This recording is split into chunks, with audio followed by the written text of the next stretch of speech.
இன்னொரு முக்கியமான செய்தி உங்களுக்கு எல்லாம் தெரியணும். அது என்ன அப்படின்னா, இந்த பஞ்சபூதங்களும் சக்திகள் சக்திகள் மட்டும்தான். இந்த சக்திகளை நாம் தெய்வங்களாக வழிபட்டாலும் அவைகளுக்கு உடலோ மனமோ இல்லை. உடலோ மனமோ இல்லை. இது தெய்வ குற்றமாச்சே. தெய்வங்களா வழிபடுறவங்களுக்கு உடலும் மனமும் இல்லை. நம்மெல்லாம் தெய்வத்தை எல்லாம் உடலாக தானே வழிபட்டிருக்கோம். என்ன நடக்குது பாருங்க. சரி, மனமோ இதை இல்லை என்று, மனமும் உடலும் இல்லை, அதனால குணங்களும் இல்லை. எந்த குணம் இல்லை? கோபம், தாபம், இந்த மாதிரி பரிதாபப்படுறது, கோபப்படுறது, தாபப்படுறது, இந்த மாதிரி குணமும் இல்லை. மனம் இருந்தாலும் அதெல்லாம் இருக்கும். சரி, இதை நம்ப முடியாதபடி இருக்கு சிலவங்களுக்கு இல்லையா? ஒரு கடவுளுக்கு, நம்ம வணங்கக்கூடிய அந்த 5 கடவுள் சக்திகளான கடவுளுக்கு மனம் இல்லைங்கிறாரு இவர், உடல் இல்லைங்கிறாரு, மனம் இல்லைங்கிறாரு அப்படின்றது நம்புறது கஷ்டமா இருக்கும். ஆனால் உண்மை, இப்போ ஒரு உதாரணம் சொன்னால் உங்களுக்கு வழங்கும். ஒரு சின்ன குழந்தை ஹாஸ்பிட்டல்லேருந்து ஒரு 5-6 குழந்தைங்க உயிரோடு இருக்குன்னு வைங்க, நல்ல குழந்தை ஆரோக்கியமாக இருக்கு. அதில் ஒருத்தன் அதுக்கெல்லாம் பெட்ரோலை ஊற்றி கொளுத்துறான் வச்சுங்க. அந்த அக்னி பகவான், ஐயோ அந்த பிஞ்சு குழந்தைகளை இவன் இப்படி கொளுத்துறானே, நம்ம எரிக்கக்கூடாதுன்னு நான் நினைக்கிறான். அது எரிக்கும். ஏன்னா அதுக்கு மனம் கிடையாது, பரிதாபம் கிடையாது, ஒன்றும் கிடையாது. அது சக்தி, அது எரிச்சிடும்.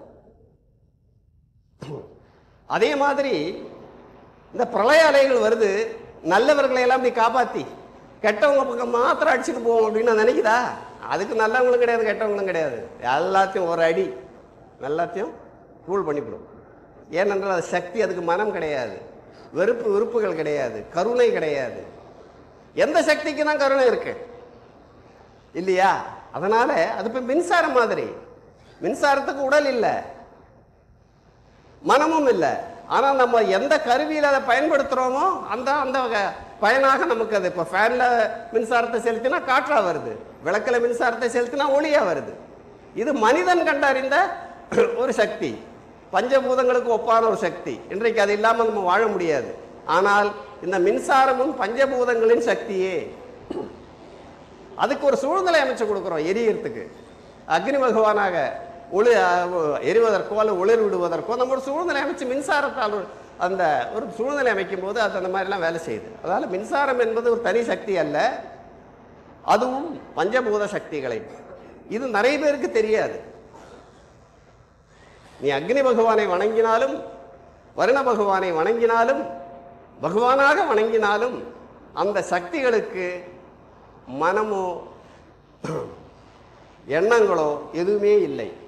அப்புறம் எப்படி வேலை செய்கிறது? அதற்கென்று இறைவன் சில சட்டதிட்டங்களை வகுத்திருக்கிறான். அதான் நேச்சுரல் லா, இயற்கை சட்டதிட்டங்கள், இயற்கை லா அப்படின்றது சட்டதிட்டங்கள் சொல்றோம். அந்த இயற்கை சட்டதிட்டங்கள் படி அது செயல்படும். அந்த சூழ்நிலை அமைந்தால் அது செயல்படும்.